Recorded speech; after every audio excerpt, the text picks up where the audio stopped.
is enough said. What's up, Heat Nation? Ernest here, back with another Miami Heat Talk video. Doing a little differently today, you guys. As most of you know, I am on vacation with my family. Been out here for 3 days now, enjoying life, enjoying this beautiful serenity. Needed it. But I didn't want to go for a long time without talking to you guys. So here I am with another Miami Heat Talk adventure. Before we get started, you guys, please smash the like button. Don't forget to subscribe. Really helps your boy out. I'm going to be honest with you guys. There's really not a lot to talk about in the Miami Heat front.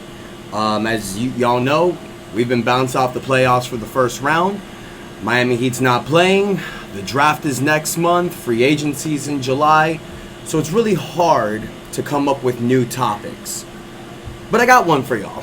Because, man, are these NBA playoffs difficult to watch. You know, you have Anthony Edwards killing it right now. Anthony Edwards basically is Jimmy Butler in the 2024 playoffs. If you guys don't know what I'm talking about, last year in 2023, Jimmy Butler was the hottest topic. Everybody was talking about Jimmy Butler. He was the man. That's when Himmy was going on. He was him. So to watch Anthony Edwards be that guy right now, it's a beautiful thing to watch. And it's also amazing seeing Anthony Edwards and the Minnesota Timberwolves take down the Denver Nuggets last night in Game 7. It was a beautiful game. You know, Minnesota's down by 20. You know, they come back in the third quarter. Anthony Edwards has that amazing performance in the fourth, sealing the victory, bouncing Denver. Read between the lines, Denver. It's good to see him go down, but it's also to see something different in the playoffs. You know, Western Conference Finals, you got the T-Wolves and you got the Mavs. Eastern Conference Finals, you got the Celtics and you got the Pacers. And when I see that, it kills me. Because that should have been us. That should have been the Miami Heat. Now look, I'm not going to cry over spilled milk. Miami Heat lost. It wasn't our year. You can say everything you want about the injuries. You know, Jimmy Butler wasn't playing. Terry Rozier wasn't playing. Duncan Robinson was injured. So it was really tough, you know, to actually find that balance. But I'll say this, you guys. Had the Miami Heat just taken the regular season a little bit more serious. I'm not talking about a huge difference. Had you just taken it a little more serious. Defeat the Indiana Pacers, that game you needed to win for the 6th seed. Win certain games that you should have won. Taken the regular season more serious. You would have been in a better position. And it breaks our hearts watching Indiana do this, because had the Miami Heat not gotten in the play-in, we would have been this far. You could have beaten Milwaukee round 1. You definitely would have beaten New York, especially with the injuries that they've had. Now, like I said, this isn't crying over spilled milk, but this is to make a video to talk about that the Miami Heat need to take next regular season more serious. And I know we've talked about this in the past a little bit, you guys, but this is a video specifically on that. And this is a video on how I feel the Miami Heat can make the 2025 season a lot more better. Now look, Donovan Mitchell is the guy that everybody wants for the Miami Heat. He's the guy that everybody wants to trade for. Excuse me, guys, I know there's a lot of noise in the background. I'm in a resort. Can't really do anything about it. But anyways, I know Donovan Mitchell is that guy that the Miami Heat fans want to get. You want to trade for Donovan Mitchell. But there's a lot of clamoring. There's a lot of noise that Donovan Mitchell is just happy where he's at. Now, we're not going to know that until the offseason. You're not going to know that until Donovan Mitchell decides to sign that contract extension or not. And look at me, we're already in the offseason. I'm talking about getting close to the draft and free agency. Because you know, if the Cleveland Cavaliers don't get Donovan Mitchell to agree to that contract extension, a trade is possible. But for right now, what can the Miami Heat control? We have a current roster of players who I feel have an opportunity of competing for an NBA championship if we are healthy. If you can give me a Jimmy Butler that will play anywhere from 65 to 70 regular season games and commit to giving it his all, Tyler Hero having a fully healthy season, Bam Adebayo continuing to do what he does, Terry Rozier being fully acclimated with this team, having a full training camp, you give me a big four like that, why can't we do it? With role players like Jaime Jaquez Jr., Nikola Jovic, Kevin Love if he comes back. Josh Richardson, I'm sure he may come back. Now, I know we're probably going to lose Caleb Martin. I know we're probably going to lose Haywood Highsmith. And Heat fans may think we don't have an answer to that. We do. Remember, you guys, the Miami Heat have our first round and our second round draft pick. We are picking at pick 15 and 43. Those are guys that are going to be ready to contribute for this roster next season. And if you don't believe me, if you think, oh my God, Ernest, the 43rd pick, a second round pick, well, remember, Josh Richardson was a second round pick in 2015, and he contributed that season and helped the Miami Heat have a playoff run that first year. Mix that with your 15th pick.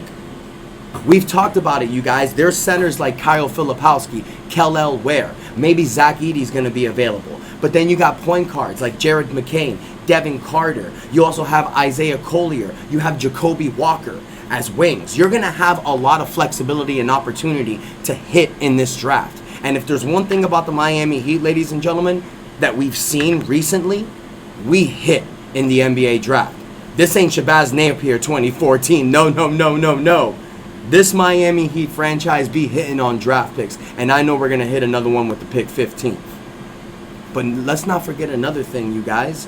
The Miami Heat may be over the salary cap, but we're a first apron team.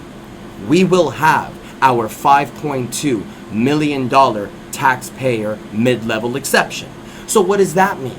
Now you can get another player, a savvy veteran, somebody that's going to help you. I'm not talking about like a guy like Patty Mills. Guys, there's going to be centers available. Guys like Jonas Valanciunas, guys like Andre Drummond, guys that you can talk down to come to South Florida, help Bam Adebayo in that front court, boost some strength that we need. And remember, you guys, the state of Florida don't have any state income taxes.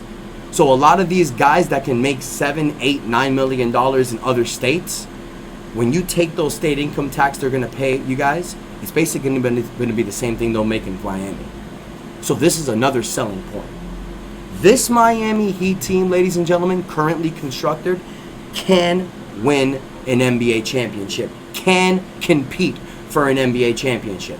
I've said it since 2014 when LeBron left. I've called it the curse of LeBron. We've joked about it. It may be something that people are not going to take serious, but this injury bug has hit us every single year, especially during the Jimmy Butler build. We have not had one healthy season.